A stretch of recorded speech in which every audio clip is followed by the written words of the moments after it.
സംസ്ഥാനത്ത് നിയമസഭാ തെരഞ്ഞെടുപ്പിന്റെ പ്രചാരണം അവസാന ഘട്ടത്തിൽ. പരസ്യ പ്രചാരണം നാളെ വൈകിട്ട് 5-ന് അവസാനിക്കും. ഇഞ്ചോടിഞ്ച് മത്സരമാണ് മുന്നണികൾ തമ്മിൽ നടക്കുന്നത്. മാർച്ച് 15-ന് തെരഞ്ഞെടുപ്പ് പ്രഖ്യാപിച്ചതു മുതൽ ആരംഭിച്ച പ്രചാരണമാണ് അവസാന ഘട്ടത്തിൽ എത്തി നിൽക്കുന്നത്. 7-ന് ചൊവ്വാഴ്ച വൈകിട്ട് 5-ന് പരസ്യ പ്രചാരണം അവസാനിക്കും. 9-നാണ് വോട്ടെടുപ്പ്.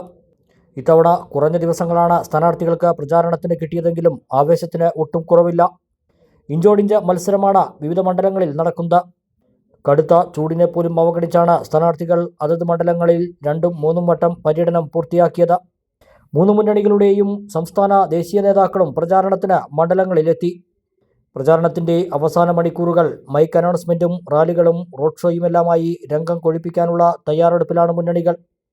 സർക്കാരിൻ്റെ ഭരണവൈകല്യങ്ങളും പോരായ്മകളും ശബരിമല വിഷയവുമെല്ലാം ചർച്ചയാക്കിയാണ് UDF NDA മുന്നണികൾ തെരഞ്ഞെടുപ്പിനെ നേരിടുന്നതെങ്കിൽ കഴിഞ്ഞ 10 വർഷം കേരളത്തിൽ നടപ്പാക്കിയ വികസന പ്രവർത്തനങ്ങളും ജനങ്ങൾക്ക് നൽകിയ ക്ഷേമ ആശ്വാസ പ്രവർത്തനങ്ങളും ദുരന്തബാധിതരെ ചേർത്തുപിടിച്ചതുമെല്ലാമാണ് ഇടതുമുന്നണി ഉയർത്തിക്കാട്ടുന്നത്.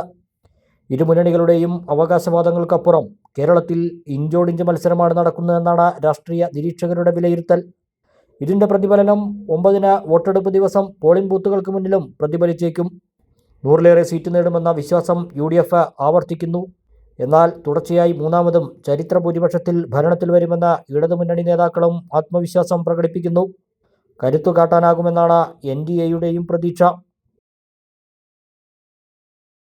Choose it, build it, love it. Coys and Building Materials, Pattambi Road, Cherppalasheri.